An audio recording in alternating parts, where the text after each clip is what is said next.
to the Dawgs podcast with your hosts, Blake Reneker, Justin Charles, and Josh All. Hey, what's up, Browns fans? Welcome back to another episode of the Dawgs podcast. Josh All, your host with you today, and I've got Barry Shuck, staff writer from Dawgs by Nature, joining me on the episode today, and we're going to be talking rookie breakdowns for the Browns, get Barry's expert opinion and takes on each of the Browns' 7 rookies that they drafted. I didn't even mention this before the show, Barry. Maybe we'll touch on a UDFA or two if you've got an opinion on a couple of those guys. If not, no big deal. We'll just stick with the draft picks. But I know there was a couple of these guys that you actually got to meet at the Senior Bowl, so we'll definitely talk about that when we get to those guys as well. Schedule came out, though. I think you wanted to say a little bit about the schedule, yeah? Yeah, I do. How are you? I'm good, man. I'm doing very well. Like I told you before we started recording, just working on those, not very much sleep is all I can really say. Today's one of those days. I am struggling through my words. It was a rough night with the baby and the 4-year-old being awake, so it's all good. Yeah. I'm up. I got coffee. Let's do this. Yeah, 2 children is so much different than one, isn't it? Whew, man, is it ever. Is it ever. Yeah, the schedule came out, and what was weird about it to me was there was no primetime games. Were you expecting any?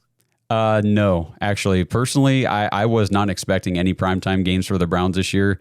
Okay. So looking back at last year, we had more primetime games last year than I thought we were going to ahead of the schedule release. Oh, yeah. And then by the time we got to those primetime games toward the end of the season, it was a crap show for Cleveland. We had DTR. The offense was abysmal. Nobody wanted to watch the Browns. We got flexed out of primetime. So I don't blame them for saying, dude, we have no idea what you guys are doing this season. We're not putting you primetime. Yeah, several flexes last year. Another thing I noticed was all of the games are on regular network carriers. There's only one game that's being carried by an off network, and that's NFL Network. So we're not getting any of those oddball network games this year. Right. And the NFL Network, I'm sure that's the London game, which they always broadcast those ones in the morning. So that's 9:30 a.m. here for us Eastern Standard guys. You know, but the only game when I was looking ahead at the schedule and everything was the Week 14 game. It's the Browns hosting the Titans. So I posted this on social media the other day. If we get to that point in the season, and it's later, so I don't know if they did this on purpose, but you schedule the Titans and the Browns a little later in the season. Maybe by then, Shedeur Sanders, maybe he's starting at quarterback. Maybe we're testing that out to see how it goes. That could be a Cam Ward, Shedeur Sanders matchup that potentially, if both teams are, reasonably fun to watch, could get flexed into a primetime spot if the league, decide to do that. Yeah, and if he's still on the team, because right now the Browns have 5 quarterbacks, and they're only going to keep 3. Of course, Deshaun Watson will end up on IR at some point, but the Browns have got to cut one guy at some point at the end of training camp, and if they cut Dillon Gabriel or Shedeur Sanders, both of those will be claimed off waiver wire. So there's no telling what will happen as far as the quarterbacks go. Yeah, I mean, if a quarterback gets moved, I would look more for a trade over training camp during the summer and all that kind of stuff. But you don't think there's any chance they keep 4 quarterbacks going into the season? We kept 4 last year to start the season. We kept Watson, Jameis, DTR, and Tyler Huntley on the initial 53. Yeah, it could. But and then another thing is they have that a lot of times they'll keep four guys in the quarterback room, and then oddly enough, one will get stuck on IR, and that's a way to stash a guy.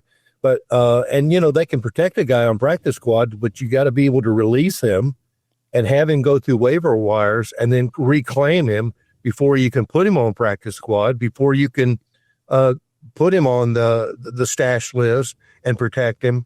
So that's not going to happen, but they could keep 4 quarterbacks, and then I would expect the very next day one of them goes on IR, and that gives them 4 weeks to figure out what to do with him. Gotcha. Yeah, the quarterback situation will be an interesting one to watch as the summer goes on, and of course, we'll be talking to those quarterbacks here on the episode today. Before we dive into the rookie breakdowns here with Barry, just want to remind everybody, please like the video on YouTube, subscribe to the channel, tap the notification bell. Make sure you guys follow us on all the socials at the Dawgs Podcast, and head over and check out dogsbynature.com. Follow Barry on Twitter. What's your handle on Twitter? At Barry_Shuck. That's okay. Barry_Shuck. So go give him a follow. Great stuff from Barry. He's been making guest appearances on the podcast now for like 4 or 5 years now. I'm not even sure how long it's been, but it's been a good long run, a good relationship that we've developed here with Barry, and we're ready to pick his brain on these rookies. Think about it. The first time I was on your show, you had 0 children. I did have 0. Think about that. I did. Yep, I got to 2 in a short period of time. That's for sure. Yeah. and the site is dogsbynature.com. It's part of SB Nation. We got some very talented writers, and it's like a daily newspaper. We've got stories all the time, and then by tomorrow, that story's come and gone, just like a daily newspaper. But we're very in depth. We cover every aspect. We cover and talk about players that you don't even know about. Like I thought the biggest player that nobody was talking about was the linebacker we took in the second round, Carson Schwesinger. And when we talk about stuff like that on Dogs by Nature, but it's dogsbynature.com, Josh. Okay, that's great. Everybody go check that out and give Barry a follow. So let's kick off the conversation with these rookies. We'll start off with the number 5 pick. First of all, were you surprised when they came out and they had traded the number 2 pick to move back to 5? What did you think about the trade and what we got back in return? Yeah, I was completely surprised. Now, I realized that other teams were trying to trade up and to get into the number 3 spot, the number 2 spot. Of course, the Titans, we knew who they were going to take. But I was completely surprised because all of the information that was coming out of Berea was that Kevin Stefanski and Andrew Berry were just infatuated with Travis Hunter. It was like the unicorn that we haven't seen in forever. It was the next Jerry Rice. It was the next Deion Sanders, all rolled up into one. And I just truly expected that to happen. Me personally, I liked Abdul Carter. I thought he was a unicorn as well, him and Myles Garrett. But I'm always a person that wants to build a team from the offensive line and the defensive line and then fill in from there. So for to put Myles Garrett with Abdul Carter, I thought was a good fit right there and a good situation. I know Carter had some foot issues, but he played with it all year. He didn't complain about it. And the doctors at the combine did not recommend surgery. So to me, that meant his whatever foot condition could be resolved very easily. But for them to trade like that, I also did a story at one point and says, why isn't anybody talking about Mason Graham? I mean, can he be the number 2 pick? And then I wrote a story about that. Of course, at number 5 is where he was ranked. So that was perfect for the Browns. Number 2 was considered a reach. And then you're jumping over players that were probably better than Mason Graham. But, the Browns last year and just had a run stoppage problems. They were 21st in the league against the run. They were 17th as far as 20-plus yards allowing other teams to have. And they allowed 101 first down conversions on running plays. So they had a huge run stoppage problem. And what Mason Graham does is he is able to plug those holes. When they signed Malik Collins, and then, of course, we got Shelby Harris coming back, and then we've got Ralph Hawley as coming from the Grey Cup champion Toronto Argonauts. Then we've got Mike Hall. That seems like it's going to be a very good room now. I think what Mason Graham does is he fits with Jim Schwartz's scheme, which is an attack style defensive line. What Jim Schwartz does is most teams will take the linebackers or a safety and blitz them. So now you've got 5 rushers, sometimes 6, against 5 offensive linemen, sometimes with a running back, a tight end, or a fullback to compensate for that. But that's not what Jim Schwartz does. He requires his 4 defensive linemen to provide all the pass rush and to provide enough run stoppage, then that frees up the linebackers to cover the running back coming out of the backfield, to cover the tight end coming out, and also to be run stoppers. So that puts a lot of pressure on the 4 defensive linemen. Everywhere Jim Schwartz has been, his defensive linemen, at least 2 out of the 4 go to the Pro Bowl. And so that is his scheme. It's a pack style defense, and it prioritizes attacking the line of scrimmage. And that's what Mason Graham provides. He is valuable in the run game, and he's capable of holding his own against blockers and plugging running lane. Now, I'm going to ask you something, Josh. Playing and going against offensive guards and centers in the AC and the Big Ten, that's a lot different than coming to the NFL, isn't it?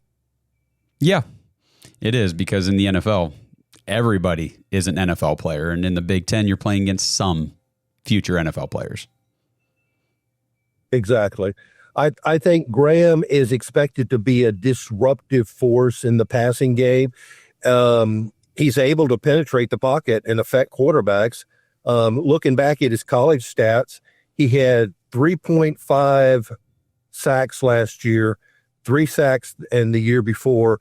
So he's not a big sack guy, but he's a guy that gets into the offensive backfield quite a bit. That's what Aaron Donald did. Aaron Donald was okay against the run, but it was his pass rush that nobody could stop him. They had to double team him quite a bit. I'm not saying Mason Graham's Aaron Donald, of course, but he does the same style of rushing where he's able to slip into gaps and to get in the offensive backfield. And whether he puts a pressure or a knockdown or a quarterback hit, he's disruptive in that offensive backfield. And I think he, with my call, with Shelby Harris, I think that's going to finally solve the problem for the Browns of how to stop the run. I agree. I think that, putting him, we talked to Joe Thomas actually on the podcast earlier this week, and we asked him about Mason Graham, on that defensive line next to Myles Garrett. And he said putting a guy like Mason Graham next to Myles Garrett rather than an edge rusher on the opposite side actually helps Myles Garrett more, because now you can't take your guard tackle or your center guard tackle and shift them toward Garrett. If you've got a guy like Mason Graham right next to him, that takes that guard and center's attention. So this could be very good for Myles Garrett. Hopefully, he just got the huge contract and everything. So even if Mason Graham's not the one bringing the quarterback down, he could be creating the opportunities for Myles Garrett to bring the quarterback down. And that's what we're looking for. Yeah, that's well said. I think Graham brings a combination of size and speed and power to the Browns defensive line, and specifically targeting the interior of the line. His ability is the stop the line of scrimmage and generate a pressure on the quarterbacks. That's what we've needed for a long time. I expect Malik Collins probably to start, or Shelby Harris, with Alf Ali and Mike Hall and Mason Graham to try to compete for the other spot. But another thing about Jim Schwartz is he does a rotation of his defensive tackles all throughout the game. So he may or may not start this game, but you're going to get 40% of the snaps and give every rest. He doesn't do that as much on the defensive line, defensive end, but he does with defensive tackle. You constantly see guys coming in. So you may start, you may not start, but there's very little difference of playing 50% and playing, 45% of defensive snaps. Yeah, for sure. And, the big thing that I really like, obviously his abilities, his athleticism, all that kind of stuff is great, and what made him a top 5 pick. But what I love so much about Mason Graham is his football IQ and his motor and his just sheer want to be a good football player. And that also applies to the next guy the Browns drafted, which is somebody you mentioned already a little bit in the intro, was Carson Schwesinger out of UCLA. So talk to me about Carson. What do you think about him? JOK's injury, what kind of door is open for Schwesinger to come in here and make an impact as a rookie? Yeah, I expected when first round was over with, you look at the guys that were supposed to be first round picks. And if you got the first pick in the second round, that's first round talent for second round pay. Right. And I looked at the complete list and I thought, well, here's the safety from South Carolina. Yep. Here's Luther Burden, the wide receiver from Missouri. It's just a plethora of talent just waiting for the Browns to pluck one that should have been in the first round. I heard Andrew Berry got a lot of offers, but he stuck. And then when he took Schwesinger, I knew of Schwesinger, but I never considered him to be the number 33 pick until I went and did the research after he was drafted with him. He was a special teams player. He's a walk-on number one for UCLA. He only had 2 college offers, and one was a D2 offer. The other was with the Naval Academy. He did a walk-on. His sister went to UCLA, and he played mainly special teams. His freshman year, he played special teams and some defensive snaps in his sophomore year. Then in his junior year, he became a starter, and he led the nation in solo tackles with 90. 90, so not 90 total tackles, 90 solo tackles. He had 136 total sacks, total tackles during the year.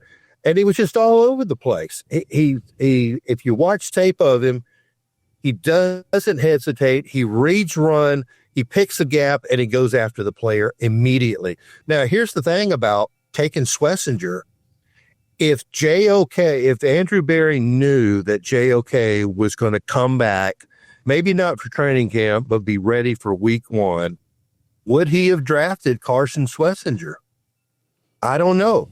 I think we needed a safety more. I think we needed another primetime receiver more. Running back, we could have had our pick there. Maybe he doesn't take Schwesinger. But I think Andrew Berry already knew or had a good idea that he wasn't going to get JOK back this year. Well, that creates a huge hole because JOK is either the leading tackler or second to leading tackler behind Grant Delpit. So you got Jordan Hicks in the middle, which Schwesinger is a middle linebacker, but I played linebacker. I played middle linebacker. We're interchangeable. You play the weak side, you play the strong side. It doesn't matter. Your duties and responsibilities are different, yes, but you learn them pretty quick. Then you got Mohamed Diabate, who is played well. He had 11 starts last year. Devin Bush had 10 starts last year. I think he had a resurgence. He had 70 total tackles last year. So don't think that he's just a one-off and he's just they re-signed him to a 1-year contract. So if you put Schwesinger in to compete and put Diabate and Bush to compete the other side with Hicks, we know Hicks is going to make a bunch of tackles. You've got guys and put Winston Reed in the mix. You've got guys that are going to make tackles because that's what Jim Schwartz's defense requires. The linebackers to make tackles in the run game. Yeah, and we've also added Jerome Baker to the linebacker room. So the linebacking core went from being a unit where maybe in years past it was like, we got JOK, and then we've got like some of these other just rotational guys. I feel pretty good about it this year, and I feel good knowing that while I have high hopes and expectations, as we all should, being the 33 pick for Carson Schwesinger, he does have time to ease into his role on the defense with these other veteran guys ahead of him who already know what they're doing, and we already know that they can make plays. So I feel really good about him as a rookie, but I feel really good about his long-term prospects with the Browns. Yeah, and he's 242 pounds. He's a thumper.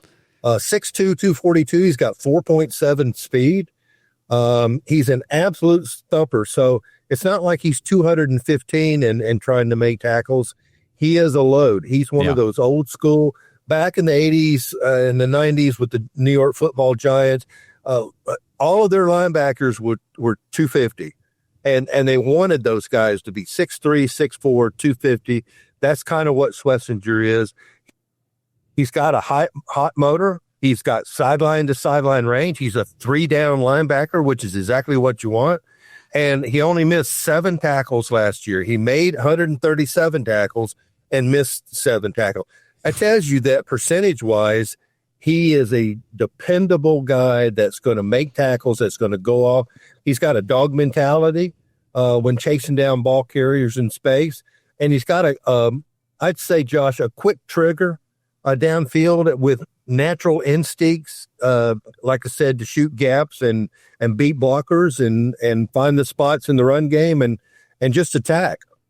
Yeah, and he made the big highlight, play in training or mini camp that went around social media where he picked off a pass from Dillon Gabriel and took it back. I mean, he's a very athletic guy. And like you said, he's JOK, was more of a hybrid tweener. Where are we going to play him type of player when we drafted him, because he was kind of built more like a safety, but he played linebacker. He was like 220 pounds. Schwesinger is not that. You're right. He's like 245. He's big. You see him out there on the field. And I know they were just in shorts and everything, but the dude is thick. He's built. And for him to be that size and to play at that speed with those instincts is incredible. And, the Browns got a guy here at 33 who had incredible production in his final year in college. But then a couple picks later, they take a guy who had incredible production his entire career in college, in Quinshon Judkins, the running back out of Ohio State. But his first 2 years at Ole Miss were incredible. He was, SEC Freshman of the Year, his freshman year and all that stuff. So talk to me about Quinshon Judkins and, is this the new workhorse back for the Browns? This episode is sponsored by Omaha Steaks. Browns fans, it's almost Memorial Day, and the best part about the holiday weekend is getting together with your friends, your family, and grilling out some steaks, burgers, dogs, whatever you want on the grill in the nice warm weather. And Omaha Steaks right now is making it easy for you guys to load up on the best food for your Memorial Day parties. During their Memorial Day sale, you can now get 50% off site-wide at omahasteaks.com. Plus, our listeners get an extra $35 off when you guys use promo code BARK, B-A-R-K, when you check out. At my house, we're huge fans of the steaks and those smash burgers that they came out with. Oh my gosh, are those things delicious. Make sure you guys order some of those as well, because Memorial Day is the unofficial start of summer, and it's the perfect time to get fired up for grilling with the exceptional handcrafted flavor and convenience of Omaha Steaks. So bring home the world's best steak experience with Omaha Steaks. Visit omahasteaks.com for 50% off site-wide during their Memorial Day sale. And for that extra $35 off, use promo code BARK, B-A-R-K, at checkout. That's omahasteaks.com. See site for details.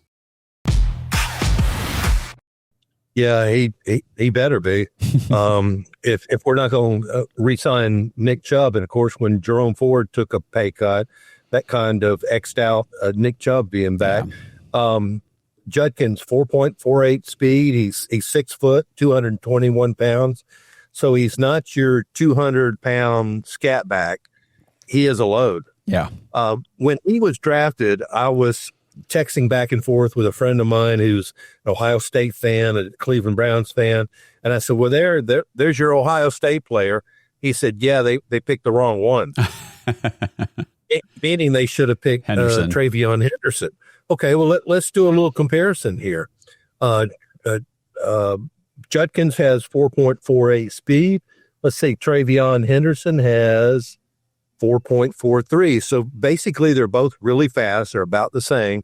Let's look at their college production. Travion Henderson, career-wise, had 3,761 yards. Okay. Judkins, for his career, had 3,785 yards. About the same. Would you say, Josh? Yeah, pretty comparable. Those numbers are about the same. However, Judkins' numbers is for 3 years, and Henderson's is for 4. Yeah. And, okay, so I was going to say, as an Ohio State fan myself, obviously I watch every single game and all that kind of stuff. Okay. I love both these guys. And I was all hyped for Henderson. If he came to the Browns, I was hyped for Judkins. I wanted either one.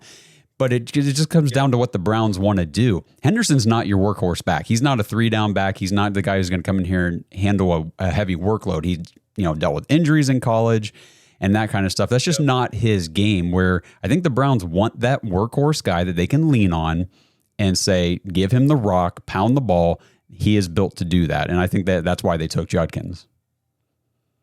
Yeah, I think he's just a replacement for Nick Chubb. Yep. It's what I do. You look at his body style. He's got tremendous hands. Absolutely great in the receiving room.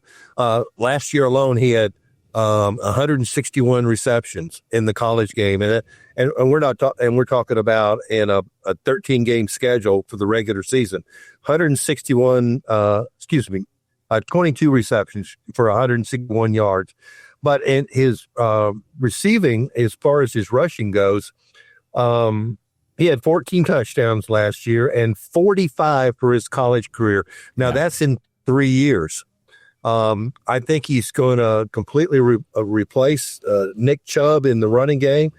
Don't be surprised if in week 1 he's a starting back. I don't know what they're going to do with the rest of the room as far as Pierce, Strong go. And they got a fullback in camp this year. I don't know what's going to happen with that. I don't know if they're going to lean towards doing a fullback again this year. But as far as Judkins goes, he's great at a stiff arm. He's got exceptional vision when working behind zone blocks, and he's consistently, he seems to mesh pointing, and he shows patience without becoming hesitant. I think he thrives in short yard situations, which last year we were the league's worst about converting third downs.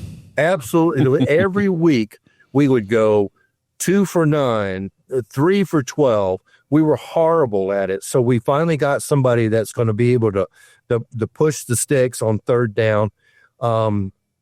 I think he's got natural hands. Like I said, he's a good pass catcher, and he doesn't need break stride on his swing pass. He's got timing, and I think he doesn't fumble the ball much. He's got good ball security fundamentals. He had 3 fumbles and 800 touches, and I think he's a good pick. Now, whether him or Henderson should have been the pick, we will find out. But I think Judkins is more productive overall than Henderson in his Ohio State career.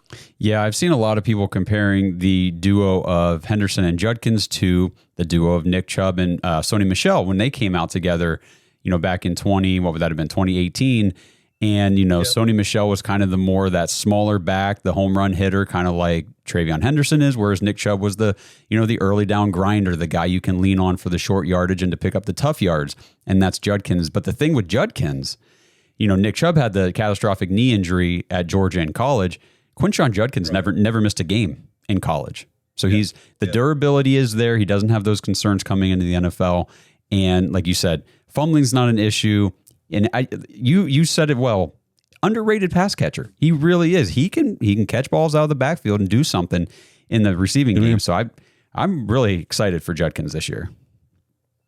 Yeah, absolutely. I think he's going to be that stud back. He's going to be in the more mold of Nick Chubb because of his weight and his height and all. And we learned with Nick Chubb, we love Nick Chubb. We wish they would sign Nick Chubb and give him a 1-year deal. We want that right now today. Let's call Andrew Barry. We'll call him collect and then say, please sign Nick Chubb. But Nick Chubb had knee issues in college. Yeah. Look what happened it's like anything else. I got a right ankle that I can sprain in like 5 seconds because it kept reoccurring, and I guess I'm just susceptible to sprain ankles in my right leg now. I think that's the way Nick Chubb is. And like you said, Judkins never been hurt. He's durable. We like that are durable, just like on the defensive side. We like guys that make tackles and don't miss tackles. That's consistent. We like people on the offense that are not going to hurt and stay healthy, because looking like the offensive line last year, how many combinations and how many people were on IR that kept getting hurt. We have to reach out and sign this guy for a few games or 9 games or whatever.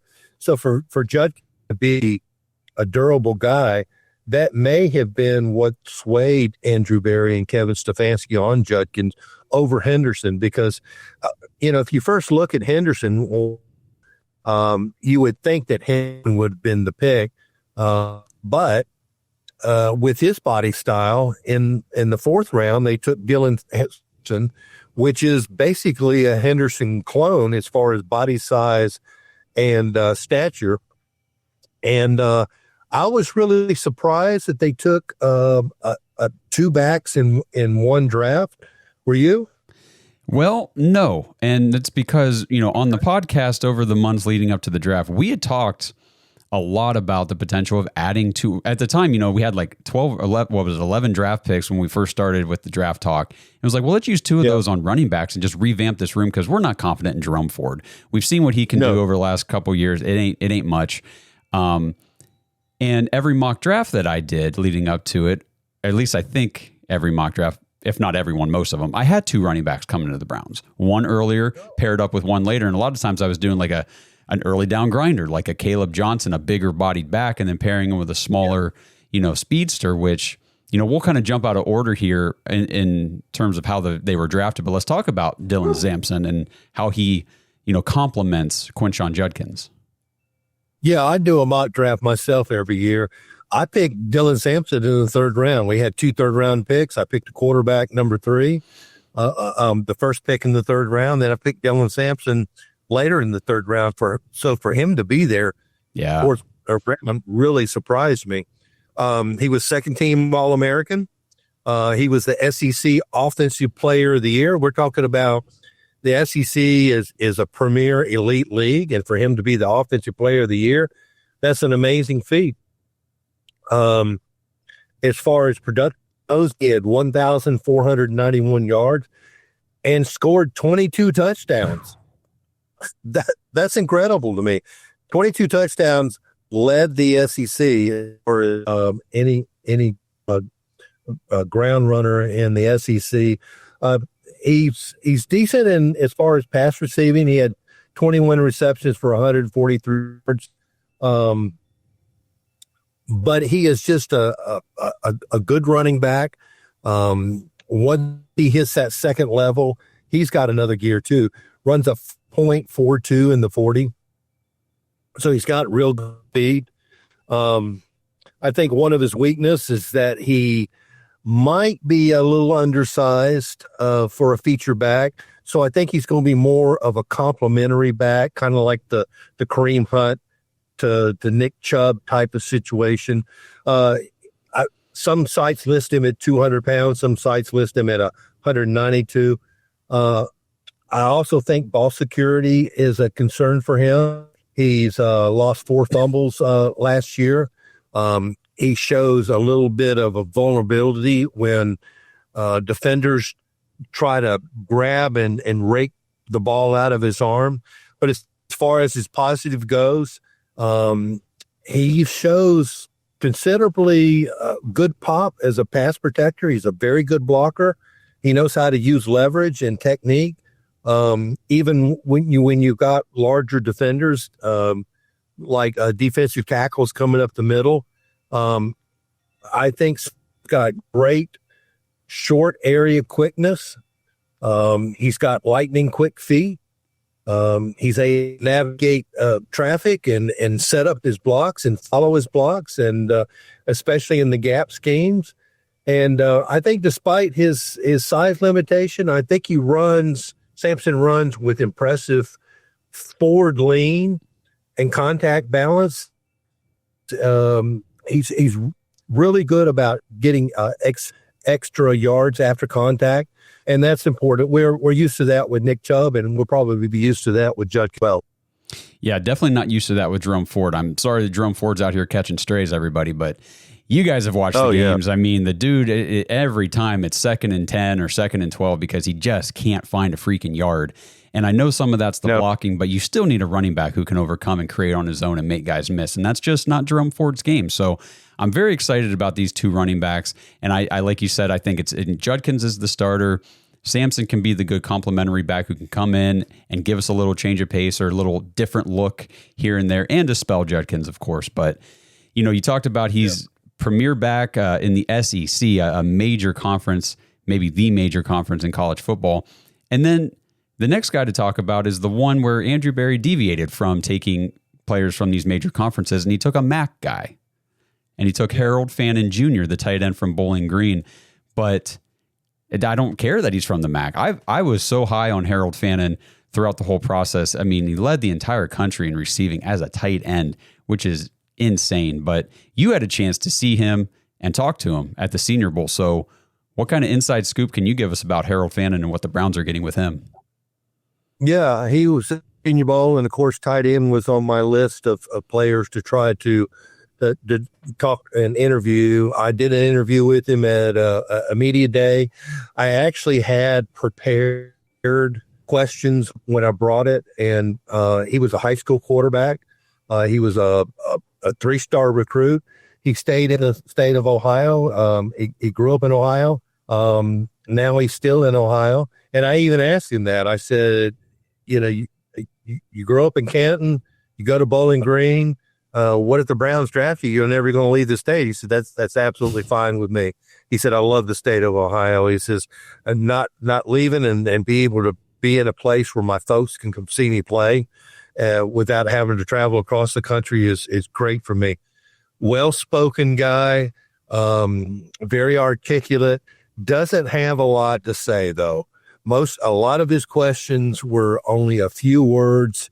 I'd pause because I'm thinking he's going to say more, and he doesn't. So you have to go on to the next question. I was able to do an interview with him later with a group of reporters and get some different angles to his game.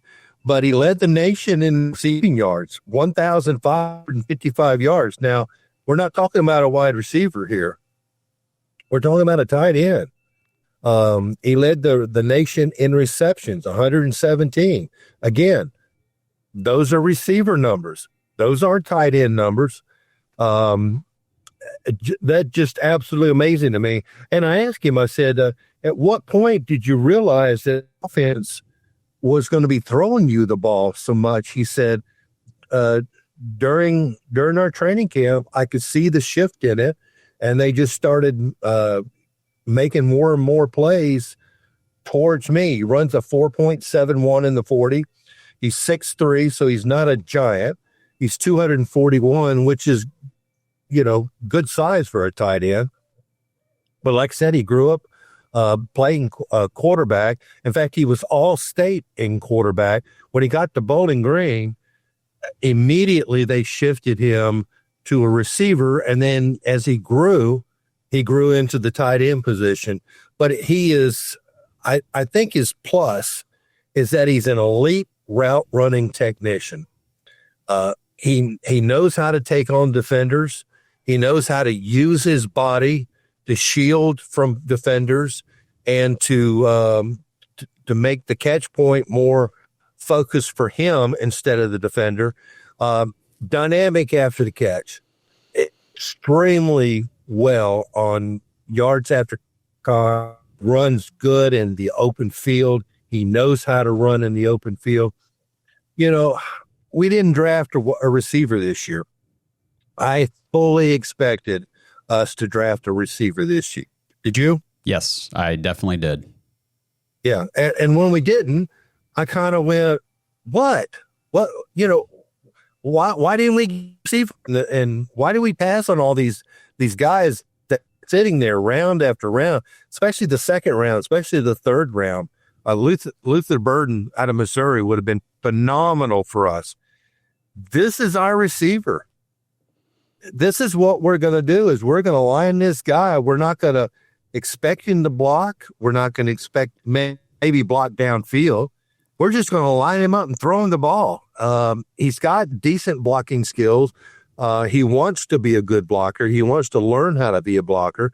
Because when I asked him about his blocking skills, he said, I'll learn and I'll improve, and I'll absorb whatever I'm taught. He said, but I wasn't asked to block at Bowling Green. And he didn't grow up as an offensive lineman or a fullback or a tight end. He grew up a quarterback. So he hasn't really been shown how to block or expected to block.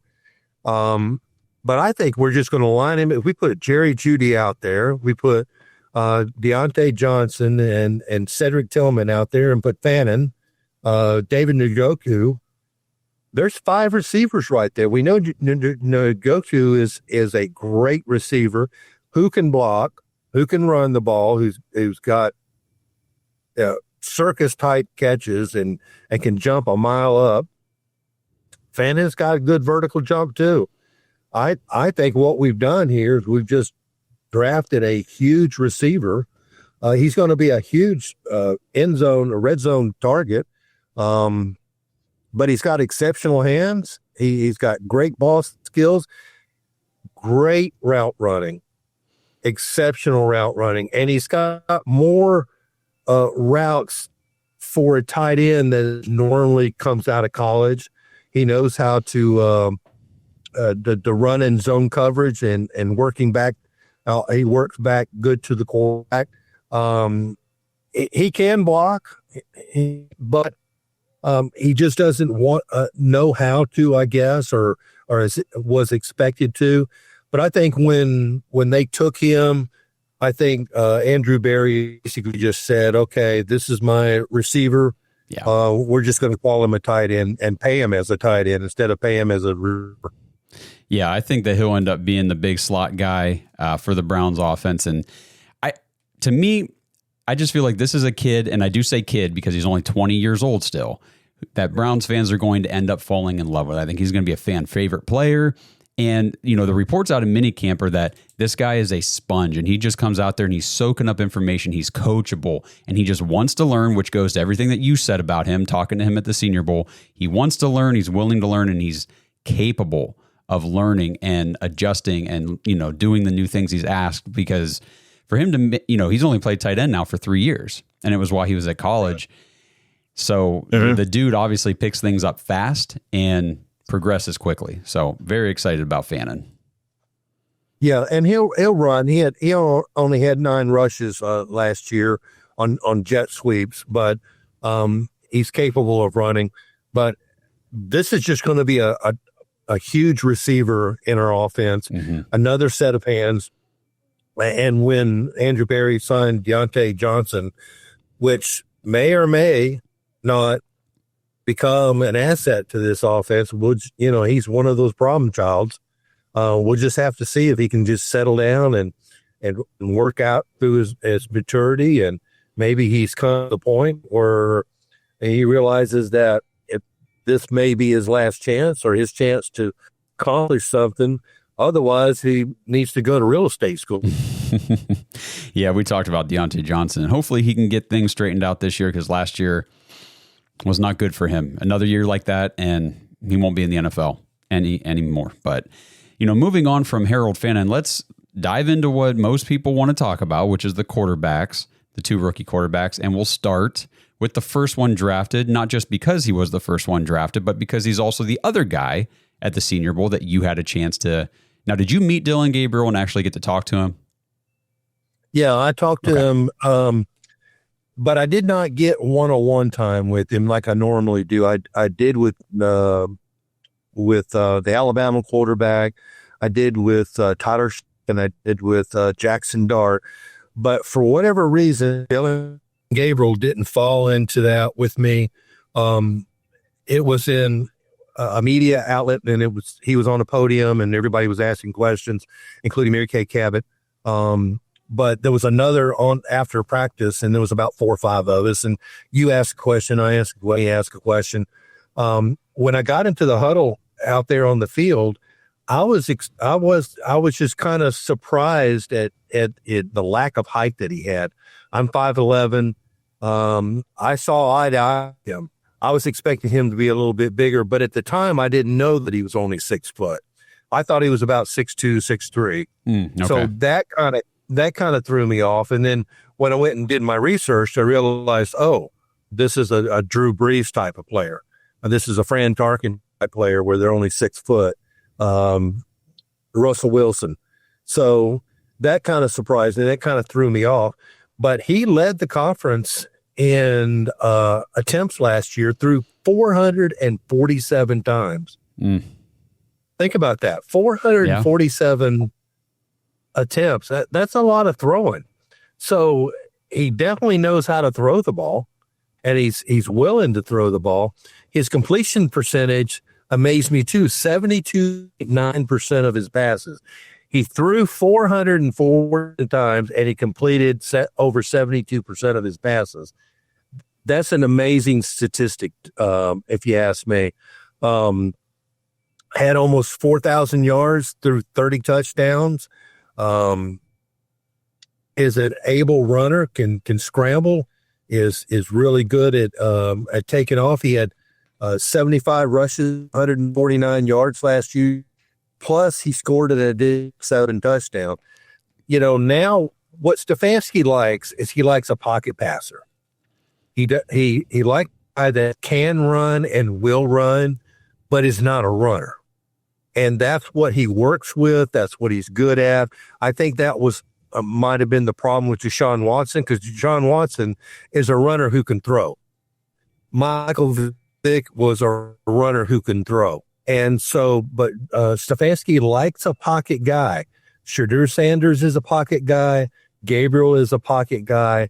Both of them can run. Both of them can gain yardage. Both of them can scramble. Both of them can be flushed and still look downfield to throw the ball. But if they don't, then they can run. A lot of guys get flushed and they immediately take off. Both of these guys will look downfield as they're scrambling and as they're running out of the pocket. I understand this now.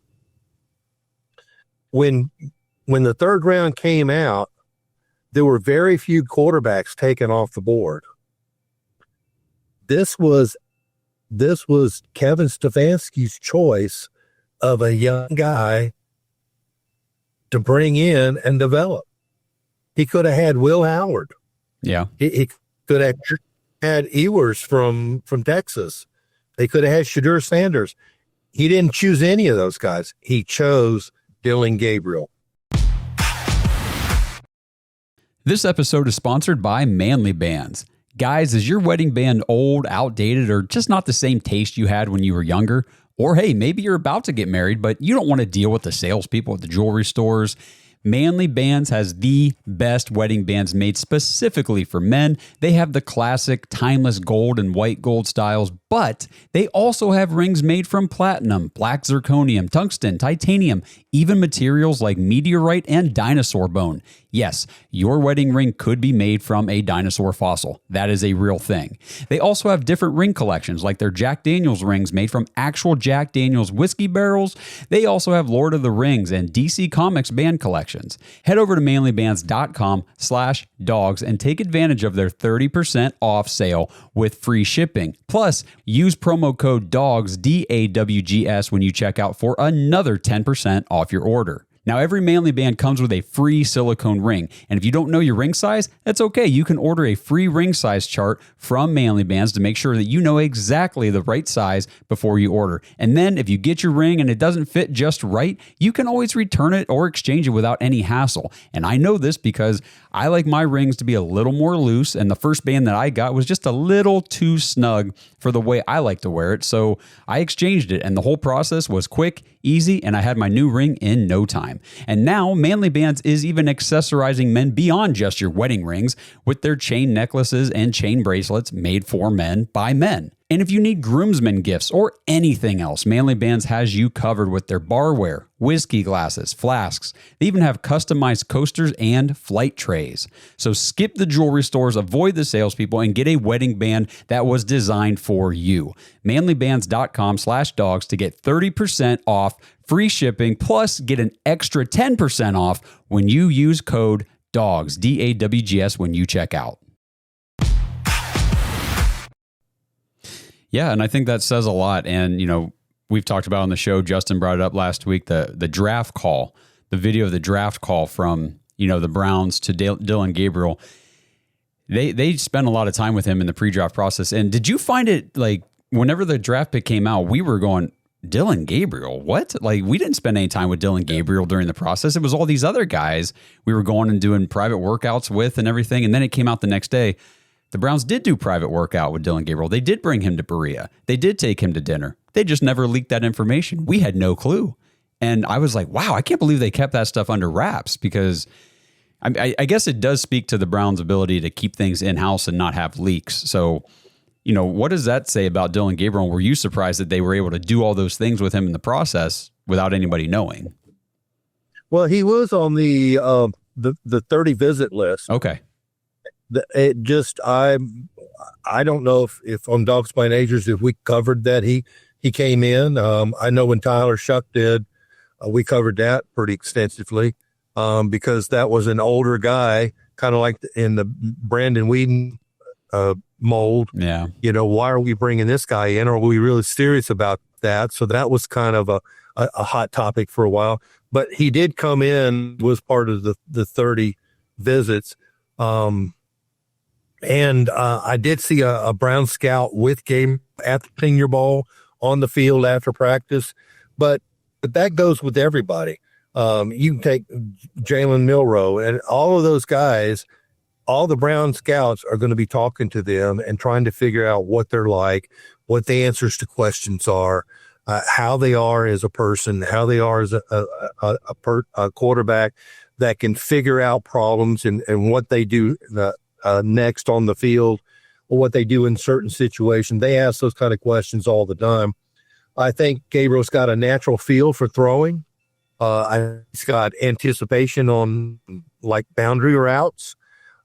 He consistently hits receivers in stride and on outbreak. At the Senior Bowl, I thought Jalen Milroe, worst quarterback at camp. I thought Tyler Shuck could throw it a country mile. But when I came out of this, and in my daily diary on Thursday, I said that that it's as far as who is more capable of just the Senior Bowl quarterbacks of starting week one, I said, is Dillon Gabriel. You know, we did an episode talking about the Senior Bowl stuff after you were there. That was back in, February, whenever. And I remember you talking about Dillon Gabriel. I remember you bringing him up and saying that, and I agreed with you. I remember saying, you know, this is a guy that I could see taken in the mid-rounds who eventually ends up starting games for a team due to injuries or whatever because, lack of size aside, he's pro-ready. I mean, he played so much in college, and, I watched him at Oregon whenever he played Ohio State, and it was I had the same Baker Mayfield takeaway like whenever Oklahoma came into Columbus and beat the Buckeyes. It was like, I freaking hate Baker Mayfield because we can't stop him. Yeah. He's killing us. And it was the same way with Dillon Gabriel. I'm like, this kid, we can't freaking stop this kid. I hate him. And it was the same emotion watching him play the Buckeyes. Yeah, well, remember Dillon Gabriel beat Ohio State this year. Yes, I know. I remember. Yeah. So, a lot of people don't remember that. I think he's got elite ball placement, especially on intermediate throws between like 10 and 19 yards. I think Gabriel demonstrates a consistent accuracy. On the 7-on-7s, what they do at the Senior Bowl is they will do quarterback with nobody in front of them, and they'll do a receiver and a defensive back. And so you've got those drills where you're doing the receivers and defensive backs against each other. Okay. Then they do 7-7s. And that's where you're showing more of the receiver sets. Then they do 11-on-11. And of course, that's full field. Gabriel was just consistent, especially on the deep balls. He was very, very consistent on the ball.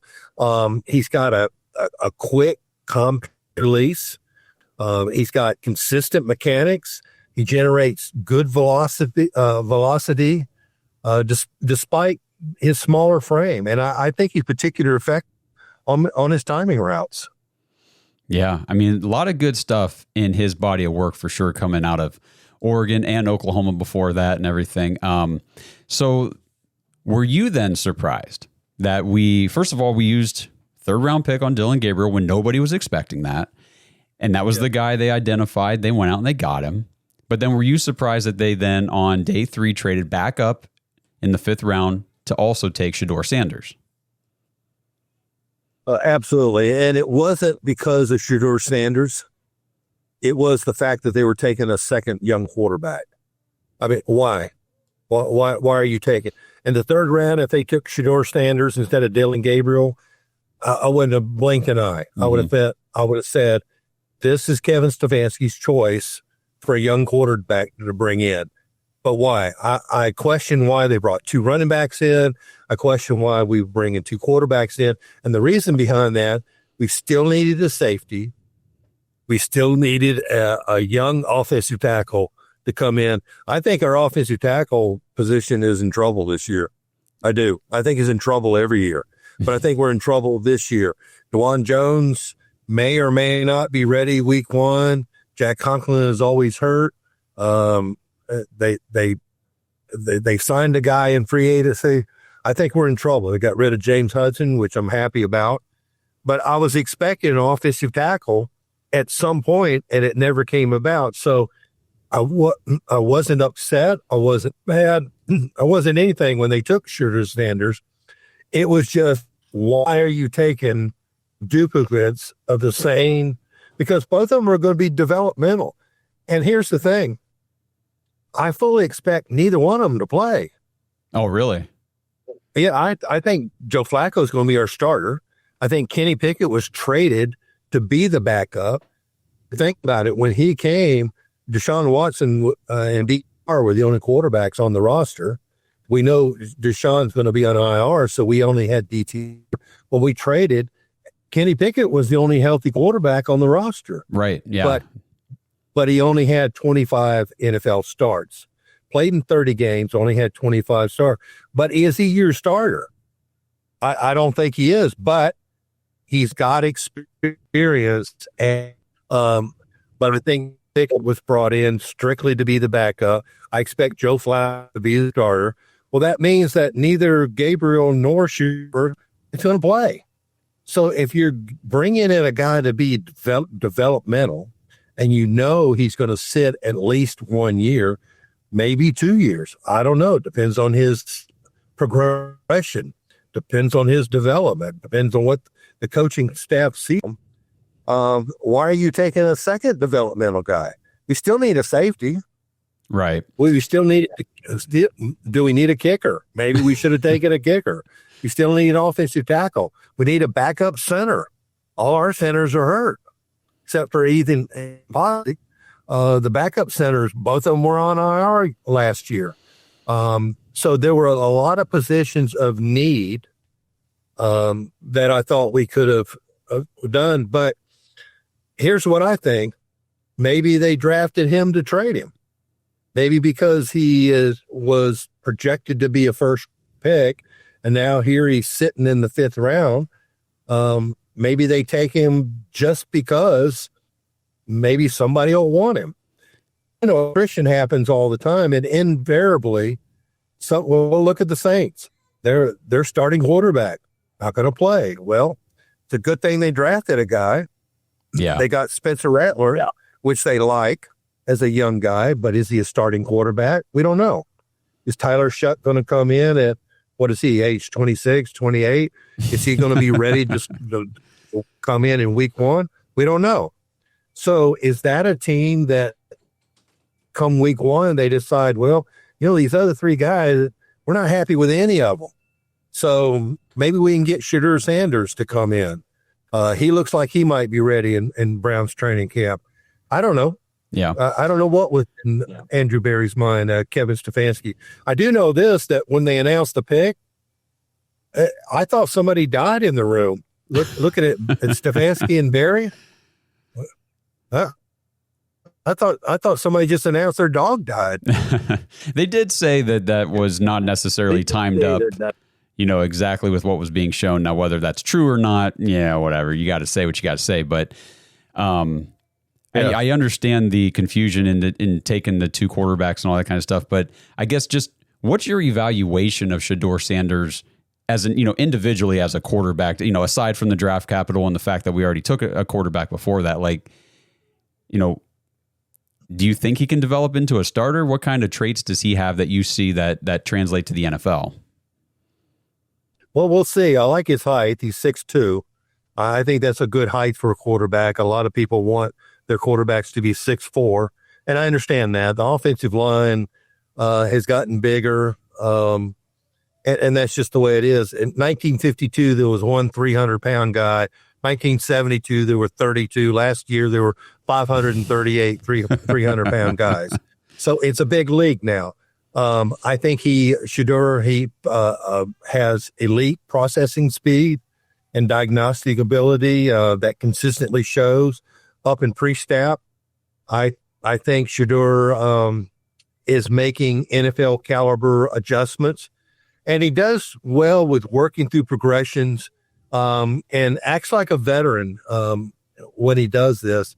He's got surgical accuracy in the short and the intermediate game. He's had 74.2% completion percentage, which, like Gabriel, that's extremely, extremely high for anybody to hit over 70%. He's got a rare poise under duress. He had one of the worst running games last year at Colorado, and Shedeur was running for his life a lot. He had one of the worst offensive lines. He had one of the worst running games, period. So he came from a program that required him to think fast. I don't know how he is in going through his progressions. Maybe he never had time to go through progressions. Maybe when he was maybe did a Tim Tebow and did one progression and then took off. I don't know. But he's got a lightning quick, compact release that maintains consistency across multiple platforms. And he's got command of the huddle. He's a leader. I don't think there's any question that he's a leader. Now, as far as what I think his downfalls are, he can be a little overconfident in his arm talent. Especially when he attempts tight window throws. I don't think he's very good at tight window throws. That may or may not translate against NFL closing speed, because in the NFL, defensive backs don't necessarily have to blanket a receiver. They can play off. His dad was famous for playing off. Yeah. He baited quarterbacks by playing off and ended up with an interception. I think Shedeur takes too many negative plays. I don't think he's got a natural clock to understand that you've got to be able to get rid of this ball or do something within this certain amount of time. I think he holds the ball rather than throwing the ball away. He took way too many sacks. He shows a tendency to drift backwards under pressure instead of moving up and trying to find a gap in the pocket. Instead of climbing the pocket, he seems to drift backwards. Then he gets into trouble. Then he's flushed. He's flushed outwards towards the sidelines. And this usually gives the defensive end a better angle, or the safety or the linebacker who's rushing a better angle at him. And I think he kind of allows them an advantage by him drifting backward. I also think he needs to improve his recognition and response time against sophisticated blitz packages. If his offensive line is going to be bad, he needs to have a 1 Mississippi, 2 Mississippi, and do something with the ball instead of holding it, instead of thinking that the pocket is going to stay and it's going to become solid. And, so we'll see. And hopefully he'll have a great camp. Hopefully he'll develop, he'll learn. I definitely know that the Browns are going to have to do something with him. They're going to either have to keep him.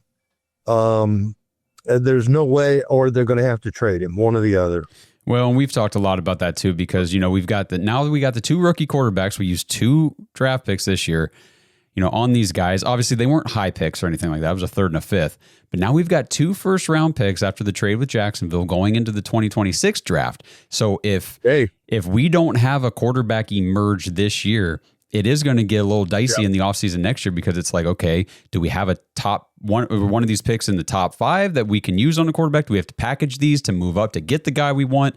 Do we have an answer? Is Shedeur the future guy? Is Dillon the future guy? They've got a lot of answers they got to figure out this year. So it'll be interesting to see what they do as far as, starting Flacco at the beginning, if they transition to one of these younger guys or both of these guys at different points in the season. But I just feel like either way, they're going to have to test the waters at some point, unless things are going really well. We're winning a lot of games. Joe Flacco's leading us to victories. Then I think you just keep rolling, you keep winning. But if we get in a situation like last year where we're losing games, we're not really vying for a playoff spot, it'll be rookie time for sure. Yeah. Now, Kenny Pickett has said that he's going to be the starting quarterback this year, and good. I think the competition will be, Kevin Stefanski has already said that the competition is going to be wide open And that's exactly what we want. We want all four of them to compete for the starting quarterback.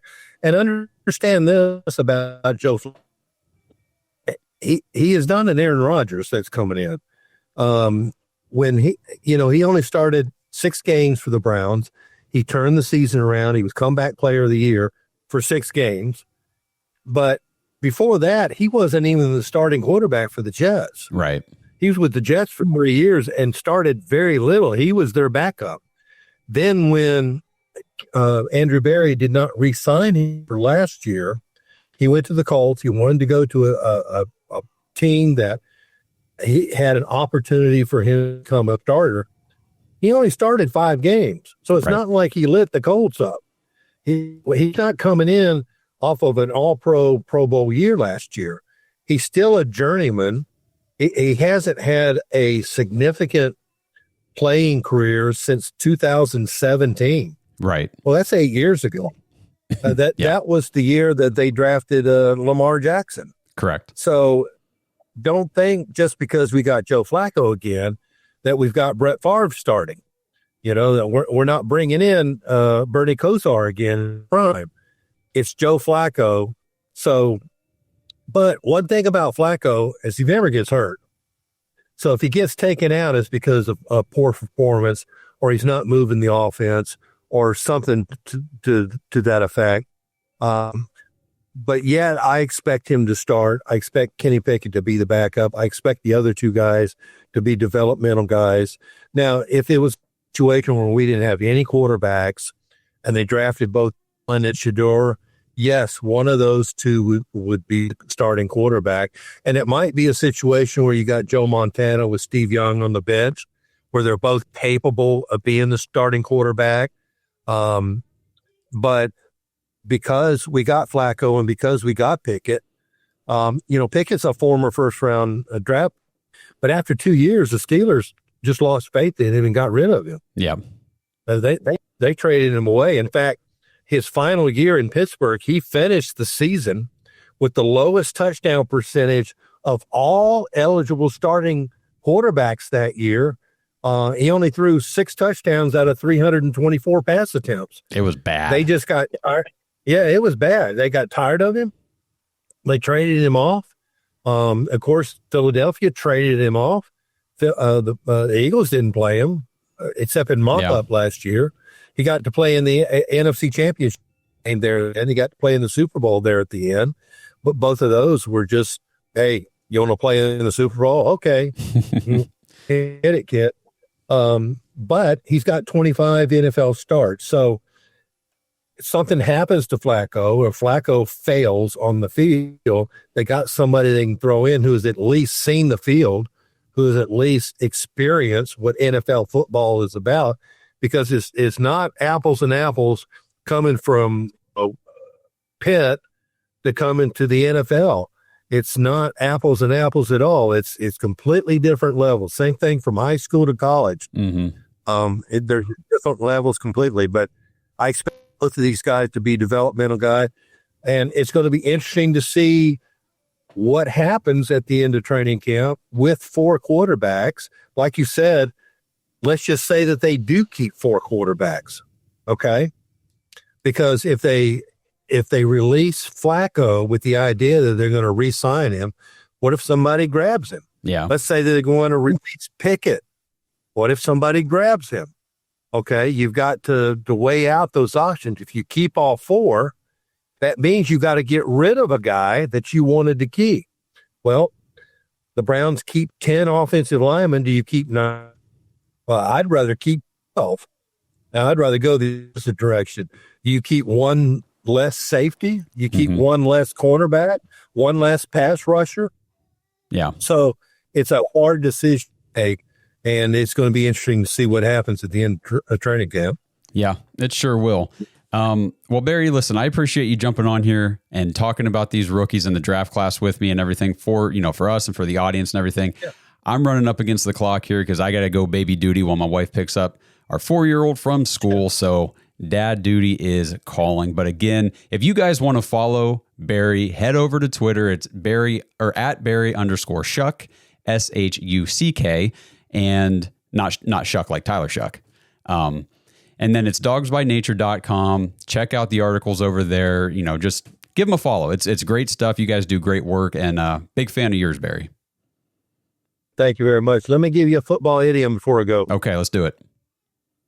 I'm going to tell you where the word hut came from. Okay. Before the ball snap, this is exactly what the quarterback says to signal the moment that he expects the snap. This was coined in 1890 by Jeff Hudson of Notre Dame. It came from the military, which uses the usage "attend hut," which means attention. So hut was a short, sharp syllable that could be heard over a long distance. So it serves the quarterback just as well as a drill song leading a march. That's awesome. Well, Barry, thank you for the idiom, and thank you for all the information today. We really appreciate it. Guys, again, go check him out, and we appreciate everybody tuning in, and we'll catch you guys in the next episode. Thanks for listening to another episode of the Dawgs Podcast. Make sure you subscribe on YouTube and follow us on Twitter at the Dawgs Podcast. Get your thoughts on the show at thedawgspodcast.com.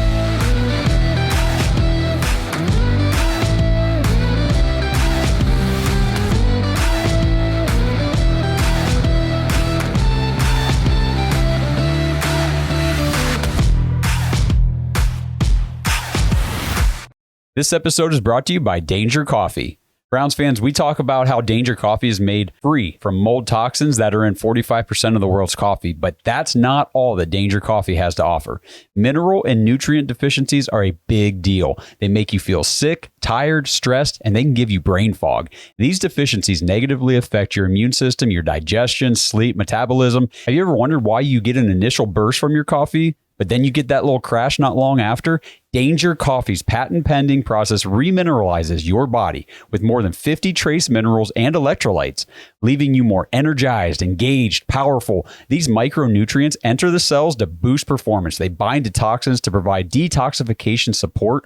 I know that sounds like a lot, but the bottom line, guys, is minerals matter, and most of us really don't get enough of them on a daily basis. Danger Coffee delivers micronutrients, plus it gives you access to the minerals you already have. Head to dangercoffee.com, use our code DAWGS, DAWGS, for 10% off your order, and that code can be used over and over, so you get 10% off every order you make using code DAWGS. It's time to start every day off with a cup of coffee that gets you going and actually keeps you going. dangercoffee.com, code DAWGS.